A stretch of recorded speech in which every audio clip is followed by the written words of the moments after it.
Hey guys, welcome to Rock Talks. Today we're talking to Marc Rizzo, former guitar player of Soulfly and Cavalera Conspiracy. We will find out all the reason for his exit from the Max Cavalera bands and everything about his new projects like Hail the Horns and Revenge Beast. If you like this interview, please give a thumb up, leave a comment, and share the video with all your friends. Also, very important, please don't forget to subscribe and hit the bell. Hello, Marc. How are you, man? Thank you so much for your Very time. good. Welcome to Rock Talks. Yo, it's good to be here, man. Thank you for the opportunity. All right. So let's start. You are launching a new band. It's called Hail the Horns, right?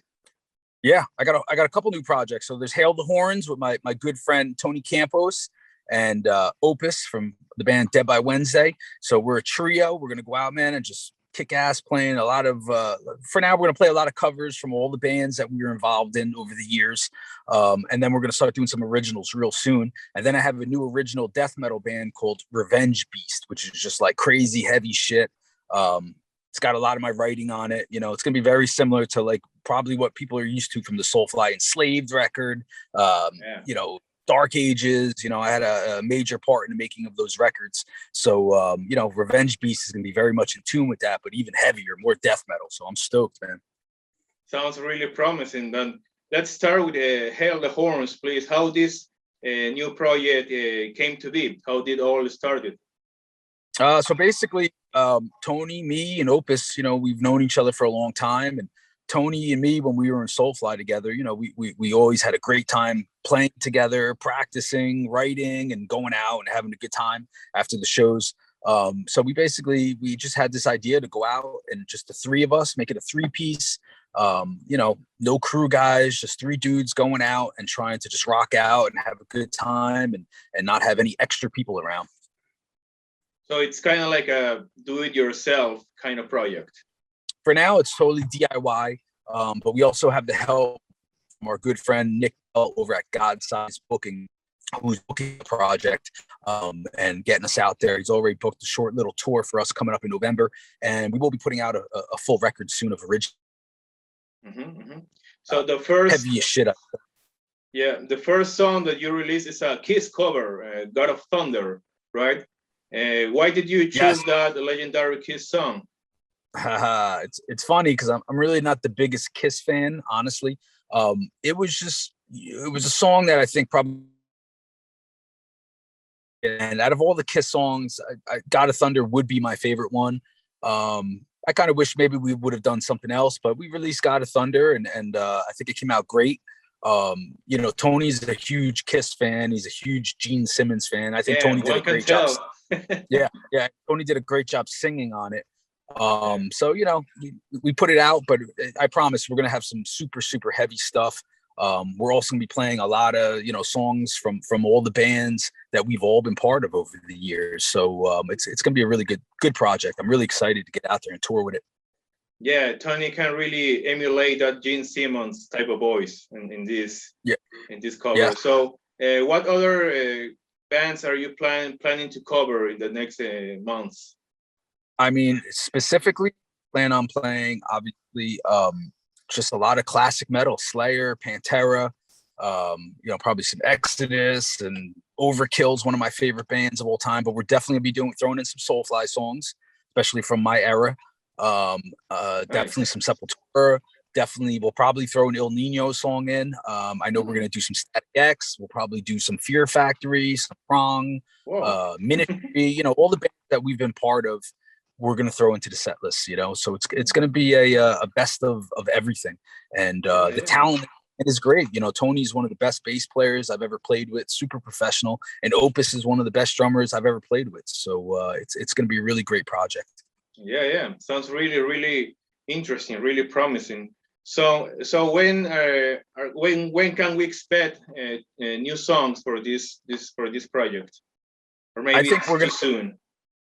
I think we're going to get on writing some new stuff really soon, probably within the next month or two. We're going to put out an original song just to show everybody what the vibe of the band's going to be. So yeah, probably within the next month or two, we'll drop another video of something original. Nice. So is this band gonna stay as a three-piece? It's a trio? Yes. Yep. We're just gonna be a three-piece. It's we like the simplicity of it. For traveling, also, it's gonna make things very accommodating for us to get out on the road and be able to just take care of the three of us and our needs, which will be different for us, because we're used to obviously all being in different bands that have a bigger crew and everything like that. So this is going to be something that's going to be about the three guys in the band. Everybody's going to be doing interviews. It's going to be an all for one for all type of project. Mm-hmm. Sounds like a really efficient band, right? They do DIY, like you say, do it yourself. Yes. Yep.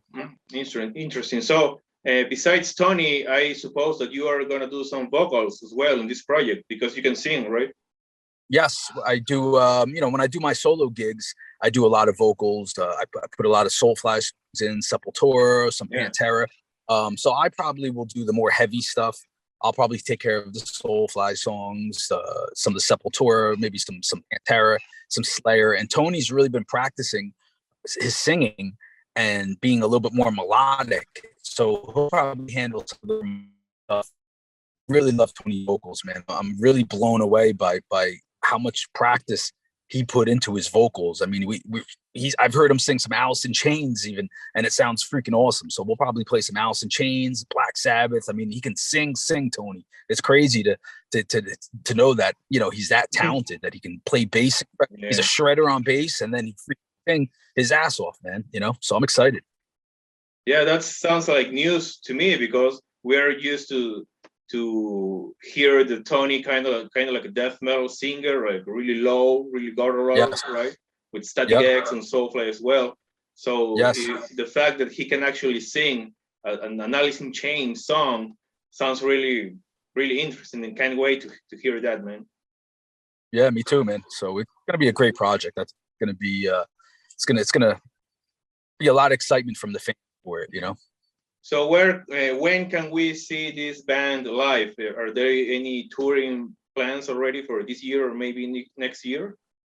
Yes, we got a couple shows booked for November. We're going to do a short tour around the Midwest.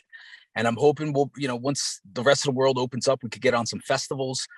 Specifically, Hail the Horns. We plan on attacking South America, man. We want to be down there a lot. Brazil, Chile, Argentina, Colombia, Central America, Mexico. We really want to hit all the festivals down there.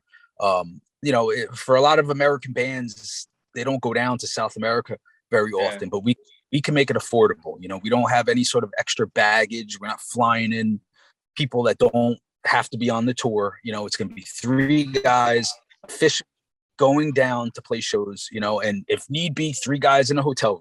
I mean, like we're doing this guerrilla style, man. We want to get out there and for the fans. And we have a rule: when the show's done, we all hang out with the fans. There's no paid meet and greet bullshit. We'll be hanging out with everybody face to face. Awesome. Please don't forget about Peru, man. Peru.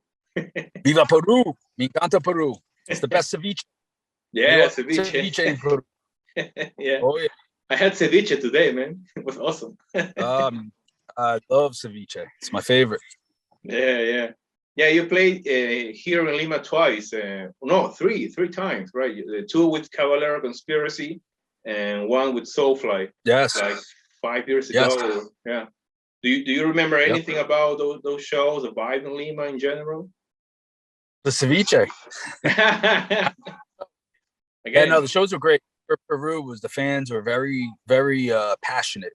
And that's what I love about South America is that fans are very, very passionate, and we're passionate about going down there and putting on a good show. The fans deserve it. So we're going to go there. Awesome. Can't wait. So the past 2 days, we got this blabbermouth headline saying that you actually already left Soulfly. So I think this is maybe like the first interview that someone got the chance to ask you directly. What happened then? You quit the band? Are you going to continue maybe later? What happened? Man, it's this very difficult year. I got no support from Soulfly. There was no sort of loans that were taken out for the banders or the crew. This is just the honest thing of what happened. I had to go back and get a day job. I was doing home renovations, working very hard, 10 hours a day. A live record came out in New York City. I never saw a dime off that. So basically within the 6 months, 7 months of COVID, I just said, man, I don't want to do this anymore, dude. I gave you guys 18 years of my life, and it was a great time back in the good years. It was great. But the last, I'd say 8 to 10 years have not been very good for me. Away from my family, scheduling is crazy, and it was impossible to have a personal life, see my family, make plans with my family. So basically like 6 months into COVID, it was just like, I don't even want to do this anymore, man. I'd rather just concentrate on my solo project and spend time with my family where I'm happy, where I get my credit for everything I do. I put 18 years in. That's a long, long time to be in the band, So, when COVID hit, it was like, felt like I didn't, what have I been doing these last 18 years? Normally you work a day job, you get support during a pandemic like COVID, and I was working very hard. I was doing plumbing, electric, and finally my very good friend, Nick Bell at God Size Booking, he was like, listen, dude, I could get you back on the road to the states in America that are open. So he got me to Montana, Texas, Florida, doing my solo project. And I was able to quit my job and get back on track playing music for a living and making money. And a big props to Nick Bell, because he was one of the few people that supported me during the pandemic and helped me to get back on the road. I got no support whatsoever from anyone else. So it's a good thing. Again, I'm very excited about the future. So you live in Soulfly was a decision based on a financial issue, right? I would say that was one of for this year. Yes, there was years that were good financially, but this year, again, there was no loans. There was no, hey, let's do a live video to make money for the band members, or maybe let's do a special merch deal. Like a lot of my friends, they were doing special merchandise deals. I mean, if you look on online, Soulfly do anything for the band members, or the crew. So, it's just not right to do that to people during a time like that. Yeah. So, whatever, man, they have the right to run their business however they want to, and I have the right to do what I want to do. So, again, I'm very excited to do my solo project. That's what got me through COVID, back to being on the road and doing what I love to do as a living. And then this spawned, Tony and me finally getting together to do a project that we always talked about. So we're excited with Hail the Horns. We're very, very excited to get that going. I got my death metal project, Revenge Beast. And these were guys that called me, we're like, hey, what's up, man? How are you? How are you doing? I never really got a phone call from anybody, in the Soulfly camp during COVID, So, it definitely, it just opened up my eyes this year about what I should be doing in 2021. So I'm super excited. This is all a positive, very good thing for me. And for the fans, when I do my solo project, I have more time to hang out with the fans. I don't do no paid meet and greet stuff like that. I like to just sit down, go to the bar, hang out with everybody, talk music, and have a good time, and I have more time with my solo project and with Hail the Horns to be able to hang out with everybody. So cheers to the good years. That was my next question. Did you actually get a chance to talk to Max about the situation during the first COVID months, or there was no communication at all? I talked to Max Come again, please. We're losing you. Come again. I haven't talked to Max since 2020 when we played the Heaven and Hell Festival in Mexico. I had no contact with him, so I don't think he has a phone, so it's not like I can call him, All right. Yeah. Like 2 or 3 weeks ago, I get the chance to interview Bobby Burns, your former bandmate in Soulfly as well.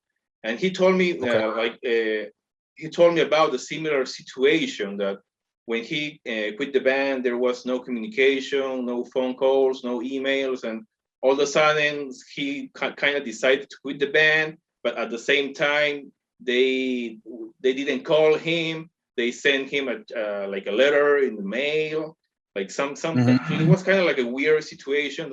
So your story sounds kind of similar to Bobby's story. Mm-hmm. Hey, look, man, it's not easy to be in a band when you're living on top of each other for years at a time. People got to realize being in a band it's a very stressful relationship sometimes, especially Yeah, when you're away from families. So, it totally. is what it is. I'm excited for the future. That's all I got to say. The 18 years of Soulfly, we had good years, we had bad years, but I'm really excited where I am today. I love being at home with my family. I love being in charge of my own schedule. That's the best part is that I go on tour Yeah, when I want to. And the way I've been doing it, I go away, totally. like I'm leaving this week for 2 weeks, and then I'll come home, hang with my family, my friends. Then I'll go back out, do another solo tour. I can pick things. At my age now, it's really Yeah, important to me to be able to have that freedom. I didn't have that freedom with Soulfly. You wouldn't know when you're leaving, when you're coming home, and then you go away for 3 months. It was like impossible to try to have a girlfriend, impossible to make plans with my family. You really were just like just being strung along, not knowing what you could do. It was very hard. So now it's like I have less stress in my life. So I'm very, very excited about this year. It's going to be a great yeah, year. And I love the fans. I can't wait to hang with everybody, get back on the road, and talk to fans in person like you and me are, man. I got no problem sitting down with fans and just talking like a real dude. I love it. yeah, yeah. Bobby told me something similar. Like nobody knew what was going on. That there was like no planning ahead. Like, hey, let's tour. Here's the ticket. Go ahead. Like something crazy like that. But hey, man, it's the last Soulfly questions to wrap that episode already. Let's bring some more positivity because I consider that you are being very nice and polite about this issue. So that's great, man. But what's your favorite Soulfly record that you record with the band? And what's your best memory about playing with Max for 18 years, man? Like you were the longest guitar player ever, like or any Woo! kind of member in the band, right? The longest. I get, Oh, yeah, I know. I lasted the longest. Wow. Um, I love to play music. For me, I grew up working blue collar jobs, dreaming of playing music. So I always took it very, very seriously when I went on stage. I would practice my ass off. I would never go on stage not prepared and not playing, or hitting wrong notes. Or to me, it was a yeah, job, very seriously. I think the best part, my years with Soulfly was the fans, man. The fans, I'll tell you, man. Soulfly and Sepultura, Max, he's got the best fans in the world. You guys, like, especially in South America, have stuck with Soulfly and Sepultura for years, man, and have with all the ups and downs, have showed so much support, for the Soulfly Sepultura drama, and I think the fans are great, and the fact that I made friends with all the fans, and the fans have supported me with my solo project. That's one of my favorite things was all the friends I made on the road in Europe and South America, Australia, here in the States. My relationship with all the fans, because I was a Soulfly Sepultura fan myself. So I always treated the fans, like they're just one of me. And that's probably my favorite part of being in Soulfly was all the great friends and fans that I met all over the world and all those awesome hangouts and bro downs I had with everybody. And I'm still doing it. All those fans, they're coming to my gigs now, and we're continuing that party and that hangout. So I invite all those Soulfly fans, come see me solo, come to the Hail the Horns, man. We're gonna have a great time at these gigs, man. We yeah, won't let you down.